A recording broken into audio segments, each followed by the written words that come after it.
Hi there, this is part 2 for the Battleship guide. This is going to be covering armour and situational awareness. Now, your Battleship armours varies from ship to ship. Of course, all ships are different, but in all cases, angling your armour against the most dangerous target will help you reduce or mitigate all damage received. Now, bow tanking can be used effectively on some battleships, but not all. Some battleship armour can be overmatched, and it's worth checking first before deciding to bow tank. It's always worth angling though. Now, armour traits are usually shared by the ship's nation. So an example, American battleships have great armour, so they do not need to angle as intensely as Japanese or Imperial Japanese Navy IJN ships. Angling is best used on a ship that can cause the most amount of damage. So if you have a cruiser on one side and you've got a battleship on the other side, you want to be angled against that battleship, because that battleship can do much more damage in a single salvo than the cruiser can. So, in some cases it's better to angle against an enemy battleship more than an enemy cruiser at range.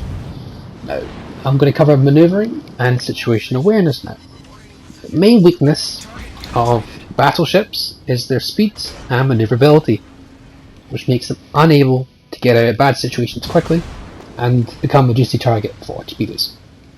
The best way to avoid torpedoes is to be unpredictable. Simple as that. Torpedo aim is based on prediction, and the aiming indicator you receive when you're trying to shoot torpedoes at some target is only accurate if the ship travels in a straight line and at the same speed.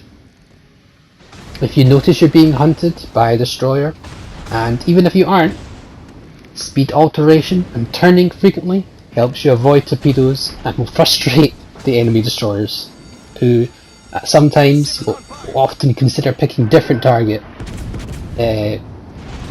easier targets than a battleship that's constantly dodging, moving, turning, all that sort of stuff. One tip to help with this is travelling at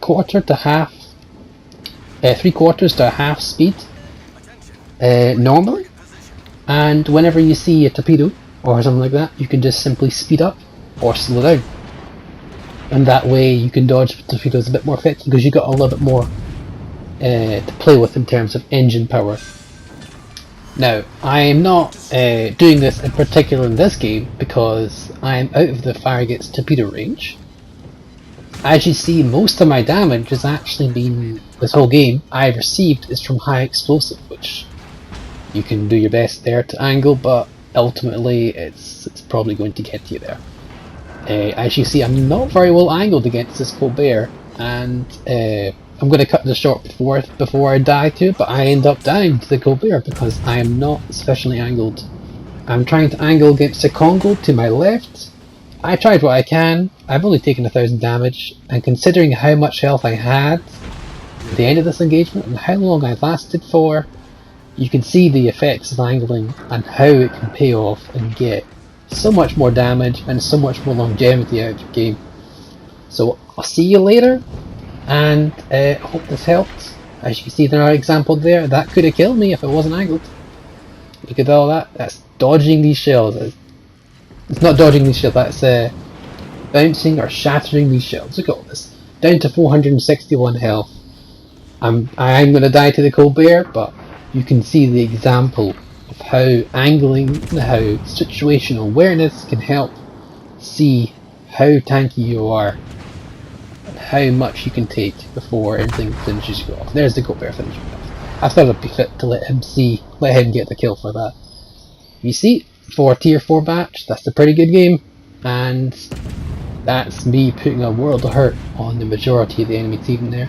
So I'll see you later, hope you had fun, and stay safe.